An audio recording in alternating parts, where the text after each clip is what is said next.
राज्याची आर्थिक परिस्थिती अशी आहे का की आज शेतकऱ्यांना आपण तात्काळ मदत देऊ शकू? आपण जे 22 कोटी रुपये दिले म्हणून सांगताय, वाटप सुरू आहे म्हणून सांगितलं जातं, ते मागच्या नुकसानीचे आहेत. आता होणाऱ्या नुकसानीची काय? नुकसानीचे नाही, याच पावसाळ्यामध्ये अतिवृष्टी झालेली आहे ना, जून जुलै. आता तुम्हाला अतिवृष्टी आता झालेली आहे.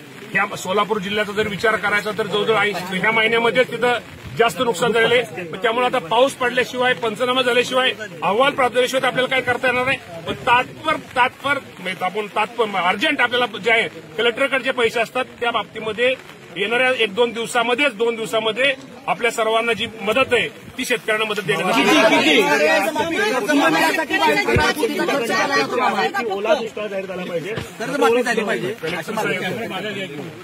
असं कसं तुम्ही सगळे बसून गोंधळगाव येथे मी आलो, इथं लोकांची भावना आहे.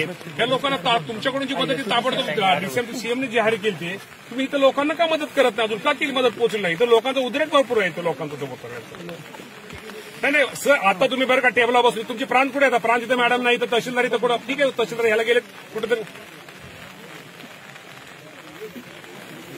हा ठीक आहे, ते असू द्या, त्याचं असतील फील्डवर. आता काही अडचणीच आहे. बोला ना तुम्ही. तिथं चाऱ्याचा विषय ऐका ना, चाऱ्याचा विषय इथं जेवणाची सोय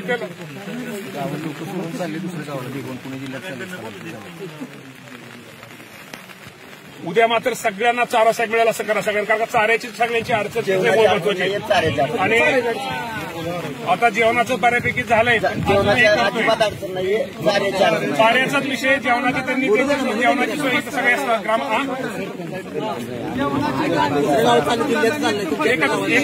तिथं कारखान्यांनी वगैरे सगळ्यांनी मदत केली. चाऱ्यांचं 1 मिनिट मी एका शेतकऱ्याकडे फोन देतो. चाऱ्याच्या बाजूमध्ये अडचण ऐका परत तरी करा. कर्जमाफीची मागणी होते. माझा शेतकरी खूप चुकीचं नाही. आज शेतकऱ्यांना काय ते आधार दिला पाहिजे. कर्जमाफीच्या बाबतीमध्ये निश्चित प्रकारे शेतकरी हा अडचणीत आहे. कर्जमाफीच्या बाबतीमध्ये राज्याचे मुख्यमंत्री आणि दोन्ही मुख्यमंत्री निश्चित प्रकारे येणाऱ्या काळामध्ये हा निर्णय घेण्याचा प्रयत्न करतील. दिवाळीपूर्वी 100% शेतकऱ्याला मदत केली जाईल. राज्याचा कृषी मंत्री म्हणून मी आज तुमच्या समोर विमान अपघातामध्ये बेळगाव हल्ल्यामध्ये 50 लाख केली, 1 कोटी केली. शेतकऱ्याची किंमत काय एवढी कमी केली जाते? शेवटी वरिष्ठ पातळीवरती किंवा सगळा करून असतो.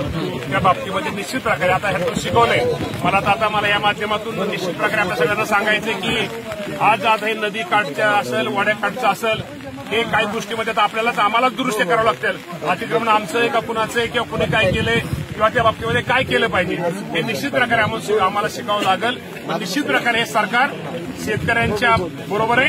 अडचणीच्या काळामध्ये हे शेतकऱ्याला पाठिंबा देणारं सरकार आहे आणि शेतकऱ्यांसाठी जी काय मदत करता येईल तो करण्याचा प्रयत्न आम्ही करू. येणाऱ्या मंगळवारच्या कॅबिनेट मिटिंगमध्ये सगळे मंत्री, मुख्यमंत्री, दोन्ही उपमुख्यमंत्री यांनी राज्याचा दौरा केलेला आहे. शेतकऱ्याच्या बांधावरती जाऊन शेतकऱ्यांच्या व्यथा ऐकलेल्या आहेत. निश्चित प्रकारे शेतकऱ्यांसाठी एक चांगलं करण्याचा प्रयत्न, एक चांगलं पॅकेज कुठेतरी शेतकऱ्यांना कुठेतरी भरीव मदत करण्याचा प्रयत्न हा राज्य सरकारच्या वतीने केला जातो. सांगतो की हे निसर्गाचं संकट आहे. हे निसर्गाचं संकट आपल्या सर्वांना माहिती आहे की पूर्वी पाऊस पडायचा, पण आता जो पाऊस पडतोय, एका दिवशी पाऊस जो पडतोय तो वर्षाच्या सरासरी एवढा पडतोय. त्यामुळे हे खरं तर या गोष्टी आपल्या सगळ्याला समोर आलेल्या आहेत. ह्यातनं आपल्याला खूप काही गोष्टी शिकाव्या लागतील. काही गोष्टीमध्ये पुढे असं काय होऊ नये यासाठी उपाययोजना करायच्या लागतील. परंतु आज शेतकरी माझा अडचणीत आहे. शेतकऱ्यांचं दुःख, आज शेतकऱ्यांच्या प्रतिक्रिया, शेतकऱ्यांचं काही चुकीचं नाही. शेवटी आम्ही पण शेतकरी आहे की शेवटी हातातोंडाशी आलेला घास, त्या बिचाऱ्याच्या हातातोंडाशी आलेल्या घासावरती, त्या पिकावरती माझ्या शेतकरी बांधवांनी पुढची स्वप्न रंगवली असतात. त्या स्वप्नाचा चक्काचूर झालेला आहे. त्यामुळे शेतकऱ्यांचा उद्रेक असणं यामध्ये कुठलंही चुकीचं नाहीये. शेवटी शासन म्हणून या शेतकऱ्यांचा आज आपण इथं उंदरगावला इथं आलेलो आहे. निश्चित प्रकारे आपल्या माध्यमातून माझ्या शेतकरी बांधवांना सांगतो, एक राज्याचा कृषी मंत्री म्हणून या राज्याचे मुख्यमंत्री देवेंद्र फडणवीस साहेब असतील, एकनाथजी शिंदे साहेब असतील, अजितदादा पवार साहेब असतील, हे संपूर्ण परिस्थितीवर लक्ष ठेवून आहेत. काल मुख्यमंत्री, दोन्ही उपमुख्यमंत्री एकनाथजी शिंदे साहेब असतील, हे काल दिल्लीला गेले होते.